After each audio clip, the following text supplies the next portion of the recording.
asked for 4 years to reorganize the country and hand over power to a civilian government. We agreed. You personally said that Africa's problem was not the people, but the leaders who overstay in power.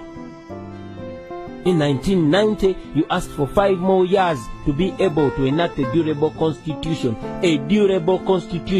for the nation, and then go. We agreed. In 1995, you asked for a new mandate under the constitution. You asked for 5 more years. We agreed.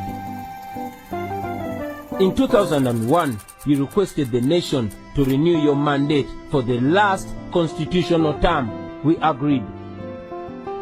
In 2005, you moved to remove presidential term limits. You told us that you wanted only 5 years to be able to consolidate your achievements.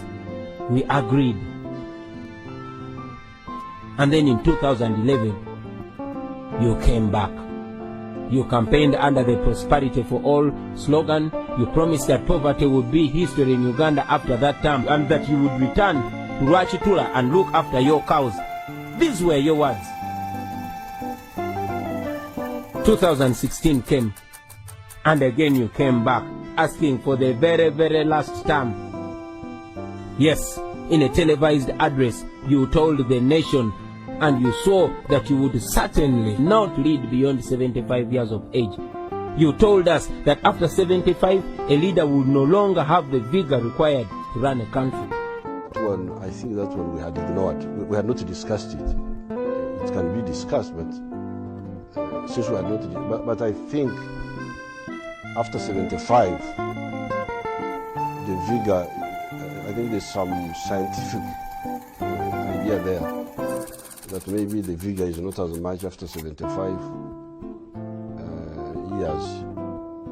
So that one I wouldn't quarrel with some. I know there are some leaders who have been leading even beyond 75. But I think if you want very active leaders, it's good to have the ones below 75. So are you saying you wouldn't go beyond 75 yourself, sir? Not at all. So are you saying you wouldn't go beyond 75 yourself, sir? Not at all. You promised that your last term would be a term pledging to fight and end corruption. Well, Mr. President, you have failed us on all these promises, and our hope was that you would end your term in 2021 and give way for the nation to begin a new chapter. And if you do that, the nation will be grateful for your contribution.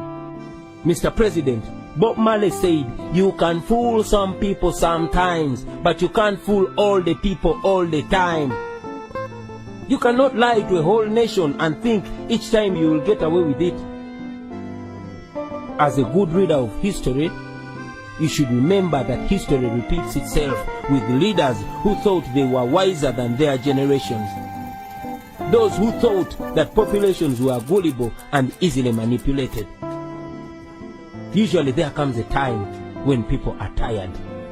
Ugandans are tired. They have been patient with you. They have been respectful and generous with you, knowing that in 2021 a new dispensation will come. Please do not abuse our trust and patience. Our children want to emulate a leader who does not lie to the country on national TV. Come out and repeat what you said on NTV's Patrick Kamara program when he asked you if you would go beyond 75 years. Not at all. Certainly not. That's what you said, Mr. President. And as the first citizen of Uganda, you should come out and inspire the nation to always be truthful to their word. Because as they say, a man is as good